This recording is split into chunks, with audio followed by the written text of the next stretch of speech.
ته چې د الله په لار کې مال لګې دې سره بس تا رزق سیوا کیږي. زموږ ذهن کې خدا راځي چې زه لګوم د الله په دین دا خو کمیږي. نه نه، الله فرمایي ويربي الصدقات. دا د الله وعده د قرآن کې ښه چې ته صدقه کوې که نه الله به تعالی رزق سیوا کوي. دا اسباب مونږ نه استعمال کې نه راولو. مونږ یو الته کاروبار او الته روزګار وسیخ کو راشه که په دې گزاره نه کېږي نو سود پکې اخلا.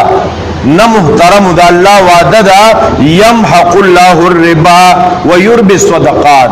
دا نن د رزق دا تنګي په دې وجه ده چې نن په عالم کې سود ته رواج ورکول کېږي. ښه نن هر یو ملک د سود په لپیټ کې راغلی دی او د سود باره کې خو د الله پاک وعید دا ذکر شوی دی چې يمحق الله الربا يمحق الله الربا.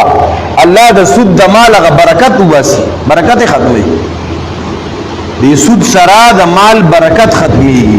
البته ويربي الصدقات، صدقات کول سره مال کې نور برکت راځي، نور سیوا والے پکې راځي. یو روایت کې راځي انفق علیک، ته خرج کوا پتا به خرج کی، ته خرج کوا د الله په دین پتا به خرج کی. خدا چې د چا ذهن جوړ شي هغه ته دا محسوسي او چې شوم پاړه کی کنه هغه له دا وایا وای مړه په کلار کې نه سړیا. انفق علیک نو دا رنګي دا پینځم سبب شو.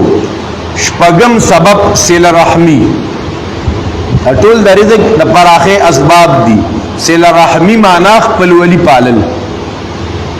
یو روایت کې راځي څوک چې په عمر کې برکت او اوږد عمر غواړي او د رزق پراخي غواړي او د ناکار مرګ نه بچو غواړي چې زما خاتمه دي ناکار ني، د ذلت دي ني، د بیمانه دي ني، ازما په عمر کې د برکتي او زما په رزق کې د وسعتي ډېر خپل ولی پالل شروع کی. خپل ولی پالل چې تا سره خپل خپلوان خپل ولی نه کوي تو سره کې دا خپل ولی پالل نه ښه. خپل ولی پالل ستا رور دی ستا ترونه دي. تا کر سو بیماران شو کنه تا کر تاسو ترانل او بیا اغي کر سو بیماران شو تاسو ور کر لاړې دا خپل ولی پالل دا سو کم نن نه کوي.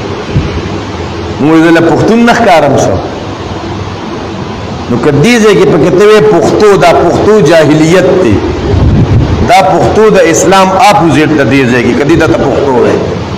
موږ ته شریعت وې ستارو ستا خیر خبر ته ناراضي تی خیر خبر اخلي دا خپل ولی پالل دي او دا اغي ته یو اخلاقی شکستم ورکول دي.